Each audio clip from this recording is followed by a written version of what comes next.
আপনারা কি জানেন সহিহ আকীদা কাকে বলে? হ্যাঁ, সহিহ আকীদাকে বাংলায় কি বলে? বিশুদ্ধ আকীদা। বিশুদ্ধ আকীদা, কারণ আকীদা বিশুদ্ধ হতে পারে আবার বাতিলও হতে পারে, নাকি? আকীদা কি বাতিল হতে পারে? বলেন, হতে পারে। বাতিল আকীদা কেমন?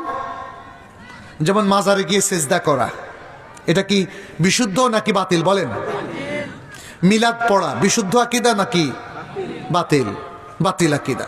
কারণ মিলাদ যারা পড়ে তারা মিলাদ পড়ে দাঁড়িয়ে যায় আর বলে রাসূল সাল্লাল্লাহু আলাইহি ওয়াসাল্লাম সেখানে উপস্থিত হয়েছেন। এটা আমল ও বেদাত, আর আকীদাটাও এখানে ভুল, বিভ্রান্তিমূলক।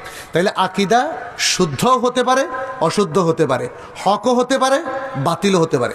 বিশুদ্ধ আকীদা কাকে বলে? বিশুদ্ধ আকীদা হচ্ছে ইমানের এই রকনগুলোকে কোরআন এবং সুন্নাহর আদলে জেনে নেওয়া, শিখে নেওয়া এবং সেভাবে বিশ্বাস করা।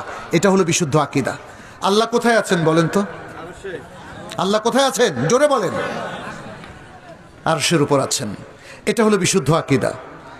আর যদি কেউ বলে আল্লাহ সর্বত্র বিরাজমান, এটা হলো অশুদ্ধ আকীদা। কারণ কি? কারণ আল কোরআন এবং আস সুন্নায় অসংখ্য আয়াত এবং হাদিসে, অসংখ্য হাদিসে এসছে আল্লাহ কোথায় আছেন?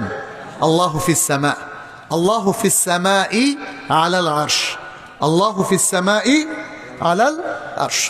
তাহলে আমরা বলবো আমাদের জানার প্রথম গুরুত্বপূর্ণ বিষয়টা হলো ঈমান এবং আকীদা।